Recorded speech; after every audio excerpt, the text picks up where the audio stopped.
अंतरिक्ष में उत्तर की दिशा में एक तारा है जिसका नाम ध्रुव है। इस तारे का नाम उसी ध्रुव पर रखा गया है जो भगवान विष्णु का परम भक्त था।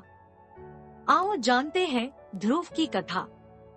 स्वयंभुव मनु की पत्नी का नाम शत्रुपा था। इन्हें प्रियव्रत, उत्तानपाद आदि 7 पुत्र और देवहूति, आकुति तथा प्रसूति नामक 3 कन्याएं हुई थी। शत्रुप के पुत्र उत्तानपाद की सुनीति और सुरुचि नामक 2 पत्नियां थी। राजा उत्तानपाद के सुनीति से ध्रुव तथा सुरुचि से उत्तम नामक पुत्र उत्पन्न हुए। स्वयंभुव मनु के दूसरे पुत्र प्रियव्रत ने विश्वकर्मा की पुत्री बहिष्मति से विवाह किया था, जिनसे आग्निध्र, यज्ञबाहु, मेधातिथि आदि 10 पुत्र उत्पन्न हुए। प्रियव्रत की दूसरी पत्नी से उत्तम, तामस और रैवत ये 3 पुत्र उत्पन्न हुए जो अपने नाम वाले मनवंतरों के अधिपति हुए। महाराज प्रियव्रत के 10 पुत्रों में से कवि, महावीर तथा सवन ये 3 नैष्ठिक ब्रह्मचारी थे और उन्होंने संन्यास धर्म ग्रहण किया था। उत्तानपाद की सुनीति पहली पत्नी थी जिसका पुत्र ध्रुव था। सुनीति बड़ी रानी थी, लेकिन राजा सुनीति के बजाय सुरुचि और उसके पुत्र को ज्यादा प्रेम करता था। एक बार राजा अपने पुत्र ध्रुव को गोद में लेकर बैठे थे, तभी वहां सुरुचि आ गई। अपनी सौत के पुत्र ध्रुव को गोद में बैठा देखकर उसके मन में जलन होने लगी।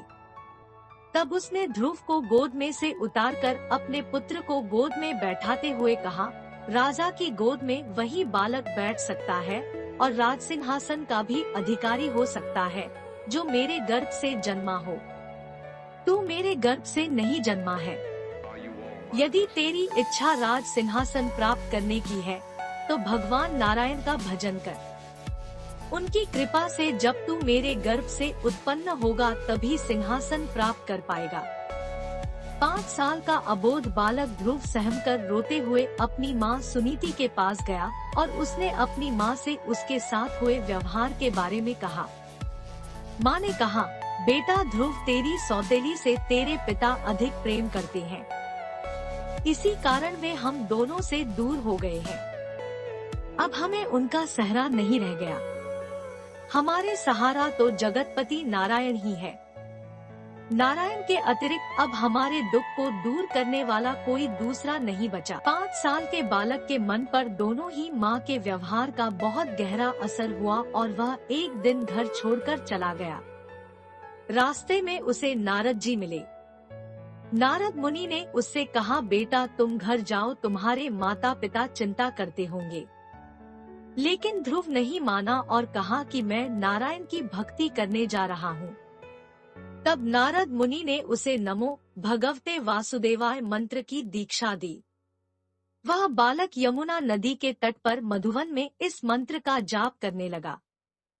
फिर नारद उसके पिता उत्तानपाद के पास गए तो उत्तानपाद ने कहा कि मैंने एक स्त्री के वश में आकर अपने बालक को घर छोड़कर जाने दिया, मुझे इसका पछतावा है। फिर नारद जी ने कहा कि अब आप उस बालक की चिंता न करें, उसका रखवाला तो अब भगवान ही है। भविष्य में उसकी कीर्ति चारों ओर फैलेंगी। उधर बालक की कठोर तपस्या से अत्यंत ही अल्पकाल में भगवान नारायण प्रसन्न हो गए और उन्होंने दर्शन देकर कहा, हे बालक, मैं तेरे अंतर्मन की व्यथा और इच्छा को जानता हूँ। तेरी सभी इच्छा पूर्ण होगी और तुझे वह लोक प्रदान करता हूँ जिसके चारों ओर ज्योति चक्र घूमता रहता है और सूर्यादि सभी ग्रह और सप्तर्षि नक्षत्र जिसके चक्कर लगाते रहते हैं। प्रलयकाल में भी इस लोक का नाश नहीं होगा। सभी प्रकार के सर्वोत्तम ऐश्वर्य भोग कर अंत समय में तू मेरे लोक को प्राप्त करेगा।